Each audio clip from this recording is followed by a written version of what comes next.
TNPSC எக்ஸாம்ல இந்த question ப்ரீவியஸா கேட்டிருக்காங்க. அதாவது முதல் 100 இயல் எண்களின் சராசரியை கண்டுபிடிக்கிறாங்க. அதாவது find the average of first 100 natural numbers கேட்டிருக்காங்க. ஸோ சராசரியில் அதாவது ஆவரேஜில் இந்த மாடல் சம்கிறனால எப்படி குயிக்காக சால்வ் பண்ணுறதுலாம் அதற்கு முன்னாடி நம்முடைய அகாடமியில் 2026 ஆண்டு வரக்கூடிய டிஎன்பிஎஸ்சி மற்றும் போலீஸ் எக்ஸாமுக்கான எஸ்பெஷலி மேக்ஸ் அண்ட் ரீசனிங்னு தனியாக online live classes and test பேஸ்டாக இருக்கு. ஸோ கிளாஸஸ் பற்றி வேறு ஏதாவது டீட்டெயில் வேணும்னா மேலே இருக்கிற நம்பருக்கு கான்டெக்ட் பண்ணுங்க. கொஸ்டின்ல முதல் 100 இயல் எண்களின் சராசரியை காணுகிறாங்க.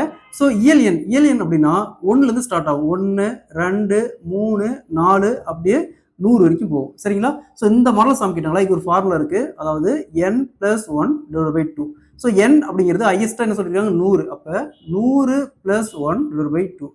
ஸோ 101. 100 + 1 101 வகுத்தல் 2. ஸோ 101 2ஆல் கேன்சல் பண்ணால் 50.5. ஸோ முதல் 100 இயல் எண்களின் சராசரி 50.5. Option D is the correct answer. இதே மாதிரி இந்த சம் பாருங்க. முதல் 175 இயல் எண்களின் சராசரி கணக்கு. இதே மாதிரி இந்த சம்ம சால்வ் பண்ணிக்கிற ஆன்சரை கமெண்ட்ல போடுங்க.